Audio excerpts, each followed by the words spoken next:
thank you again for joining us this afternoon for this webinar, for really allow you a chance to talk with us or pepper us with any questions you have about the WFSN application and really more specifically some of the content of the questions. My name is Julian Haynes. I'm the Associate Director of Programs and Policy, and I'm joined by Ulysses Shildnick, who's an Assistant Director of Programs and Policy here at Achieving the Dream. Again, I apologize if you've heard this already. We just want to make sure that everyone can hear us this time. But we did send out an email today and on Monday, kind of bringing to your attention some challenges that we had with a few, I believe 1 or 2 reports we had from colleges having some challenges saving their information in the Cadmium online application. And we've since resolved those challenges, but as a result, the site looks slightly different. And the character limits are no longer enforced as a result of the changes that we had to make.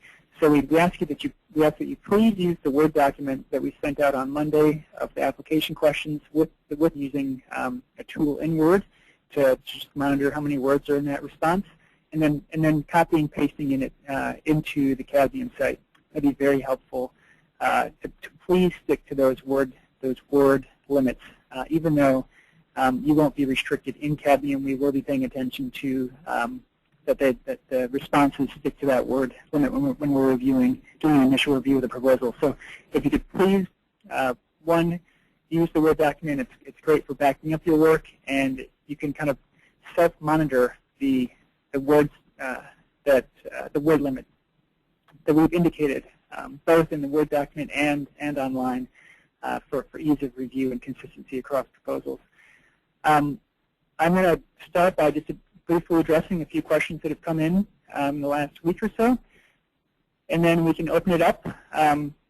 You can either submit your questions electronically, or I think we've got a relatively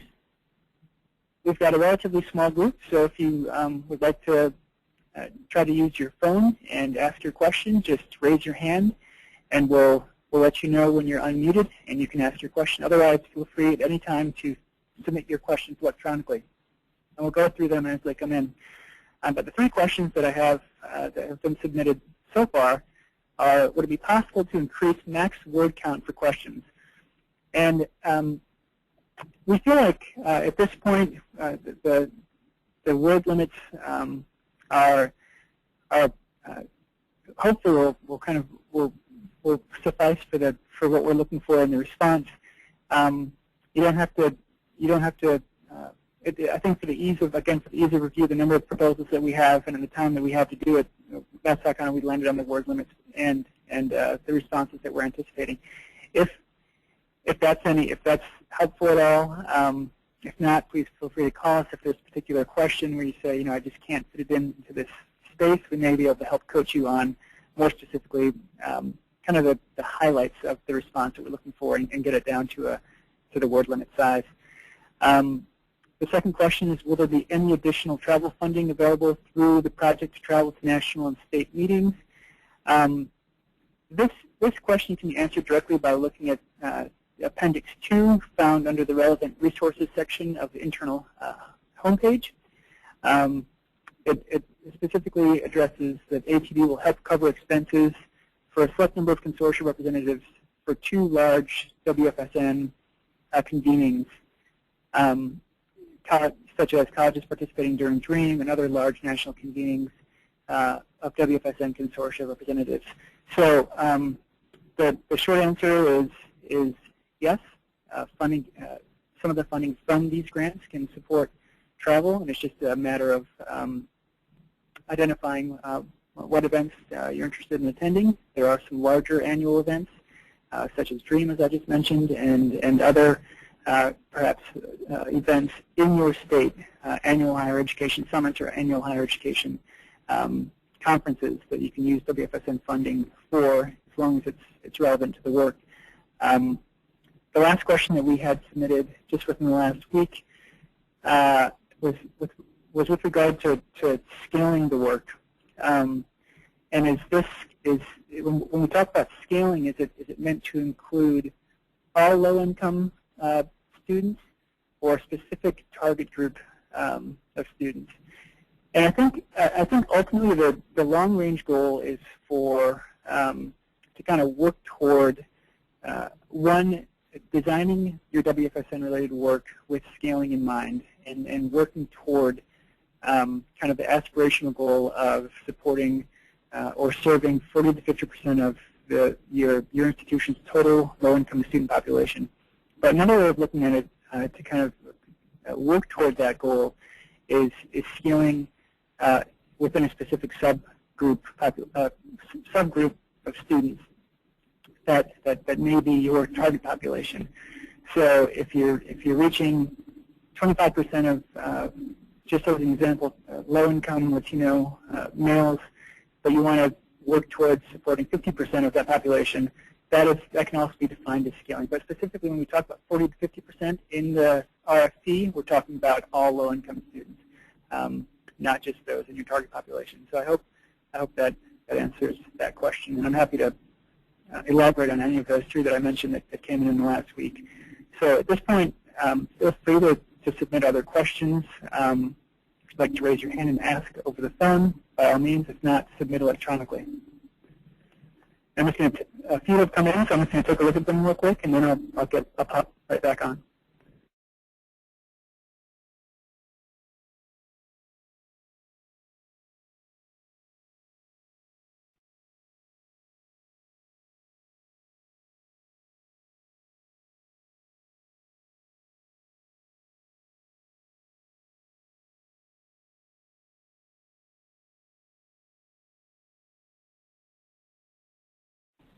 So the first question is there a rubric on how we're going to rate the proposals?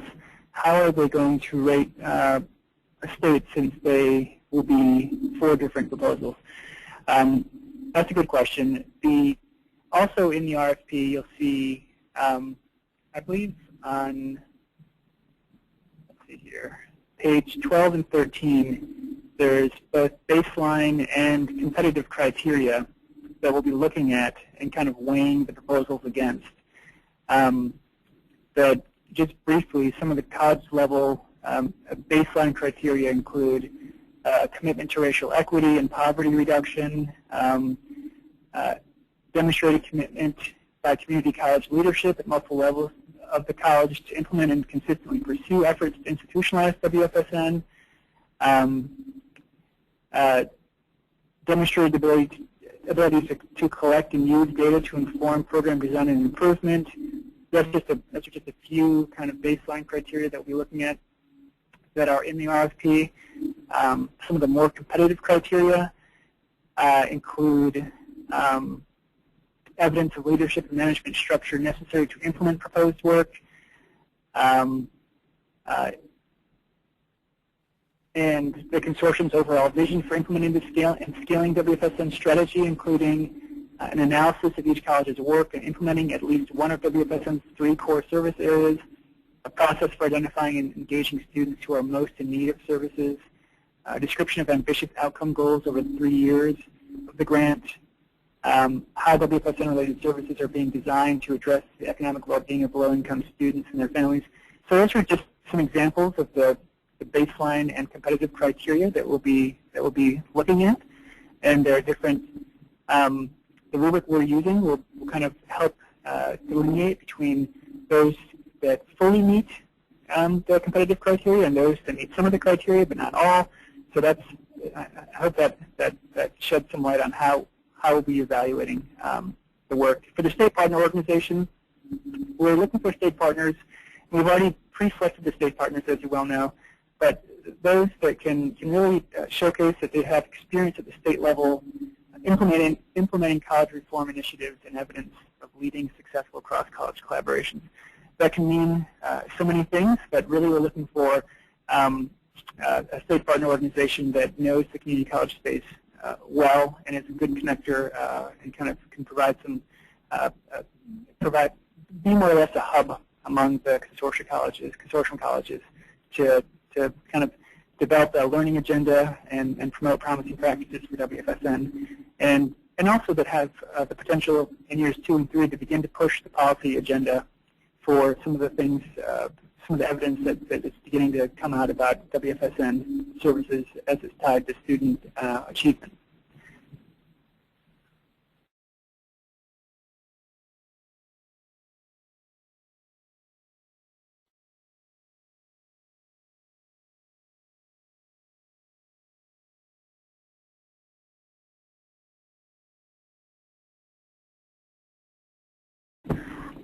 This is Alyssa. The next question we have asks about, is it possible to enter a table of data into the submission site?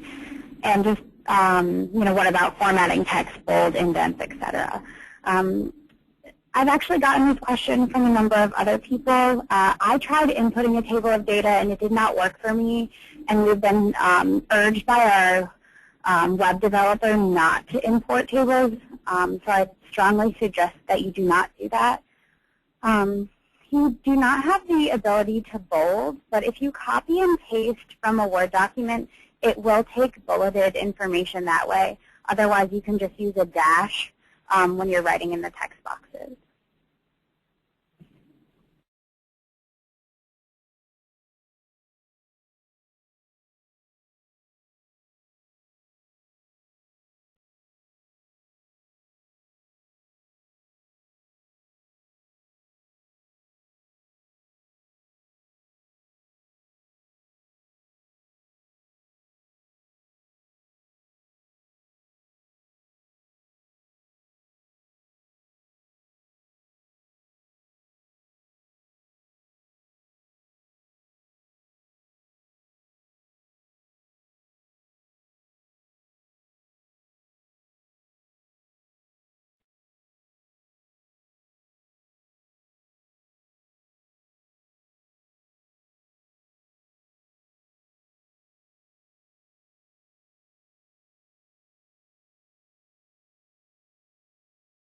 We have a question whether or not you need to include data collection in your budget, and if so, what data collection requirements do you anticipate? I think with regard to having data collection reflected in your budget, it has to do with kind of intended upgrades or adaptations being made to existing data collection mechanisms or software that you have to better align to align with WFSN. So how you're going to adapt or improve those systems to better track and evaluate students who are receiving WFSN-related services. And so I don't know if that actually answers your question. I think you should, data collection is certainly going to be an important piece in your capacity to collect data specific to WFSN. So I would certainly include it in your budget. In whatever way you think makes the most sense for the capacity you need to do this work well. We don't want to be too prescriptive in saying that you have to use the resources for data collection in this specific way, but we want to leverage your existing capacity to kind of tailor that toward kind of better tracking and monitoring the success or progress of students receiving bundled services.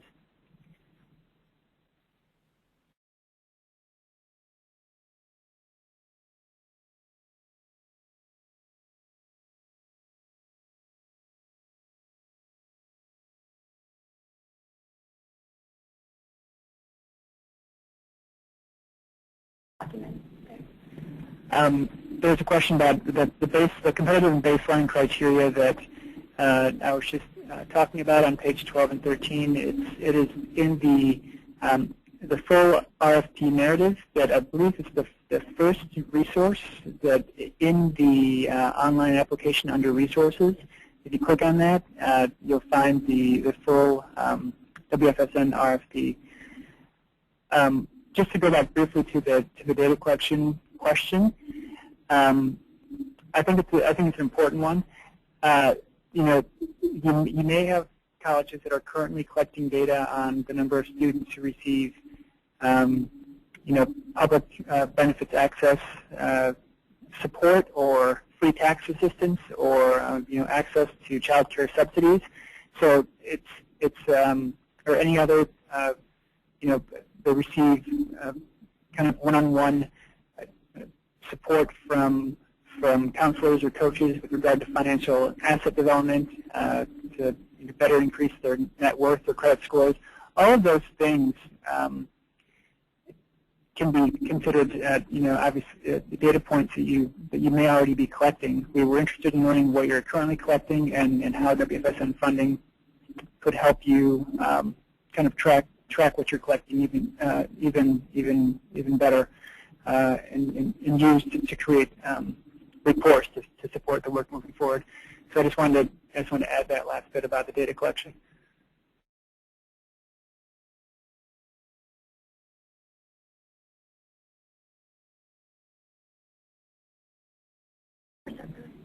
And we have a question here regarding whether or not each state submits all of the applications for participating colleges.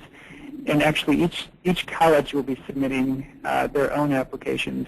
Each state partner organization is going to submit their own applications as well.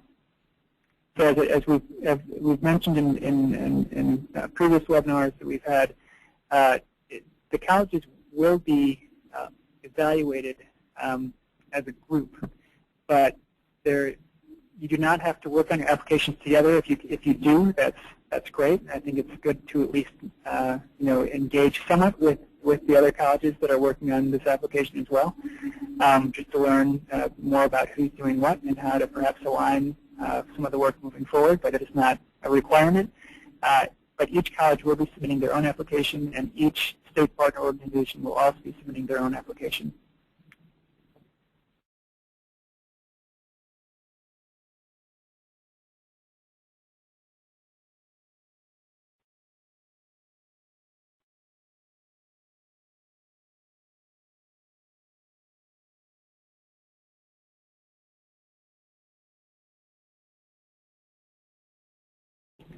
We have a question, kind of a commented question, noting that the current capacity or the current work being pursued by the college is focused on employment and career advancement, and that is one of that kind of falls into one of the 3 pillars of WFSN. And the question is, should we focus on students in career and technical education programs? And if we want to demonstrate outcomes within 3 years, should we focus on certificates and associate degrees programs that can result in a job? I think that's a good question. All colleges will be coming into this work with varying capacities in what they're currently working on related to WFSN within those 3 pillars. So some, they may have a strong public benefits access office with strong expertise in that area. Others, as I just mentioned from this college, they may have a strong career and technical education pillar. Others may have a very strong financial and asset development pillar, kind of a financial products piece to better support their low-income students. So we want the colleges. We know they'll come in with varying levels of abilities within those 3 core service areas. We want initially to leverage the existing work that they're doing well. So in that case, yes, figuring out how to build a more robust career and technical education program that increases the percentage of students, low-income students, and increasingly the target population of students you identify, which could be all low-income students at your college, increasing the percentage of students in that group that persist and earn a marketable degree or credential. But simultaneously thinking about the other 2 pillars and how they can be integrated in a way that further leverages the workforce development piece. We don't want it to be an either or. We want it to kind of be all of them combined. Some of the research that we've learned about so far, and I believe is indicated in some of the resources that you have, is that one core service area alone is not nearly as powerful as integrating those 3 core service areas and bundling them effectively to support your students. So we don't want you to solely focus on one. We want you to focus, we initially focus on your strengths, but do it with having kind of integrating the other 2 in mind, having a plan for doing that, as opposed to just only focusing on one. But it's a good question.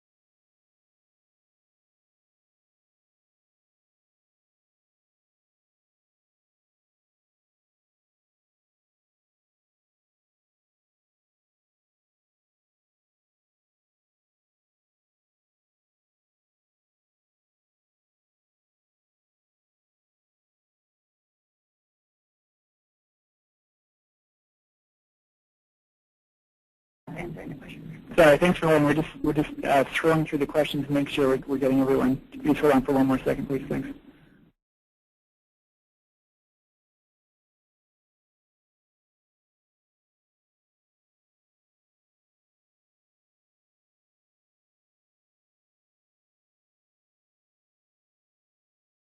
So we have a question with regard to the characteristics of student population that we have, the different percentages. Defined time period the data should reflect, such as previous year or semester totals. I think using data from fall 2013 is fine. If you have more complete recent data sets to make the case for your specific target population, well, I'll just say that I think that the fall 2013 numbers are fine.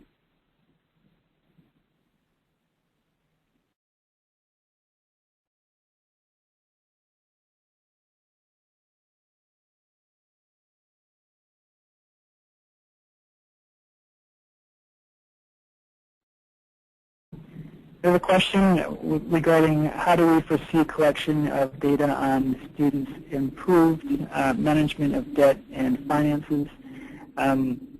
This is kind of the Casey Foundation Center for Working Families work that the WFSN is primarily based on. They tracked students based on their increase in net worth, their increase in net assets, and increase in credit scores. And so I think you can develop a plan specifically on how you're going to monitor how a student is managing debt based on those things. But there are other ways too. So and this is where some of the financial products can be used to help track or monitor their increased kind of financial situation. How much they have in savings, how much matched funding, perhaps through an IDA that can be used for educational purposes, and a number of other things. As I mentioned before, I think increased credit score, increased asset development. Those are some of the data points that have been used, certainly by the Center for Working Families work and others, organizations or other programs. But those are just a few examples. You may have others in mind on how you intend to track that we look forward to learning more about.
There's a very good question that I don't know if we have the answer to just yet regarding the evaluation of this work and student record data and how student confidentiality will be protected. And we're currently in the process of kind of finalizing the evaluation, the initial evaluation of this work, kind of the formative assessment of the implementation of this work. And we know that it may look different on each campus. I think a similar question could be asked regarding data sharing agreements between colleges and state or county agencies on how student data is protected. But I think we'll learn more about specifically the data that the evaluators are interested in collecting for their evaluation purposes, and work with colleges individually because they all may have their own policies outside of related to FERPA, but also internally on what information can be shared from office to office on student records. So that's a good question. I think it's to be determined exactly what that will look like, but we will certainly work with each college individually once we have a better sense of the initial evaluation.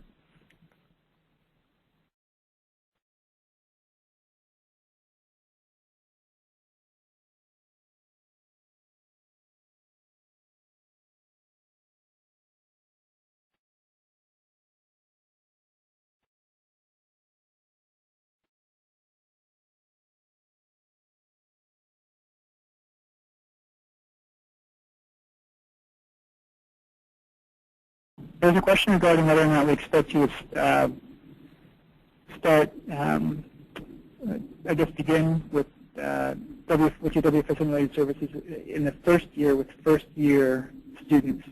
There's no expectation that you work with incoming students, if I understand the question correctly. If you've defined incoming students, perhaps first-time, full-time students, as your target population, then I think that's what you need to let us know. That's where you'd like to start, but it's certainly not. You can. It's up to you how you can kind of best use WFSN funding to leverage your existing capacity and the students, the current low-income students that you serve, and the increased number of low-income students or target students that you hope to serve. So again, there's no expectation that you will only work with incoming students.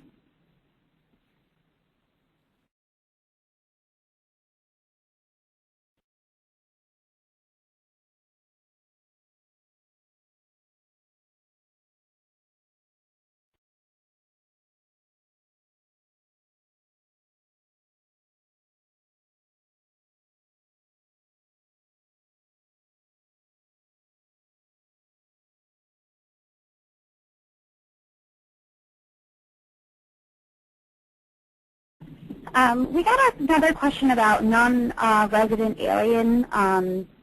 The question says non-resident alien is a citizenship that can include different races or ethnicities. How do you want this included in the enrollment percentages? Right now, we are not putting it any number because the column wouldn't equal more than 100%. So this question has been asked before. It's a great question, and I checked. And so with iPads, non-resident aliens are reported separately, so they're not although they might fall into a particular racial group or ethnic group, you would report it in that separate category. And if you are having any problems with that, you can feel free to email me and I can connect you with our data expert in the office that might be much more savvy with this than I am.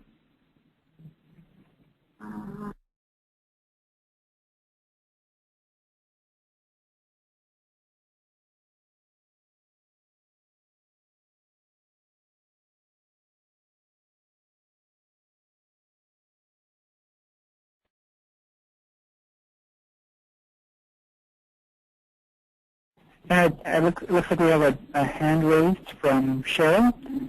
Cheryl Schreiber, we'll unmute your phone if you're there and you'd like to ask your question. Go ahead. We'll see if this works. Hi, I think that was a technical error. I did not mean to have my hand up. Oh. Okay, no problem. Thank you, A lot of my questions. You know, Excuse me? Go ahead. No, a lot of my questions were answered. The one main question, I really wish we had an opportunity to submit tables. Just for some of the questions, it seems like, you know, there's a lot of different information, and a table would be ideal. But we will follow the format provided. So yeah, I think that is. I think, Cheryl, you're right. I think there are a lot of sub-bullets to the questions, and kind of finding a way to distinguish responses to some of those sub-bullets within the answer. A table could be useful, but we'll just. I guess we'll just try to have to work as best we can with the platform that we have. mm-hmm. So I apologize if it's not as user-friendly as, say, popping a table into a Word document. But thank you. Thank you. And thank you for letting us know that the audio works. So if others have, if there are questions that others would like to ask, not submitted electronically, this is kind of meant to be a conversation. Feel free. We'll unmute you, and you can ask your question. Otherwise, we'll continue to go through them as they come in electronically. And if you'll just hold for 1 second, we'll look to see if there are any unanswered questions, or if you need any further clarification. And again, you can contact us offline if you want to have a further conversation about any of this.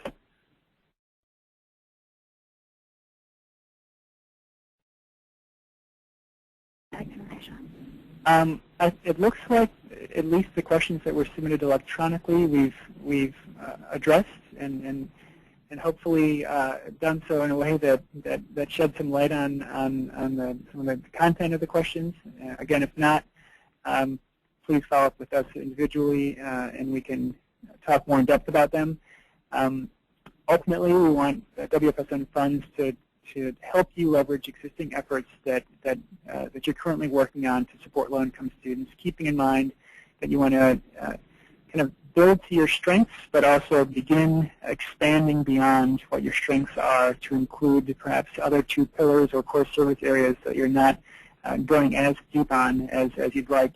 One thing I'd like to call your attention to in the RFP is this idea of high, low, and medium touch services, and how you can begin to think about integrating different levels of service across those 3 core service areas over time.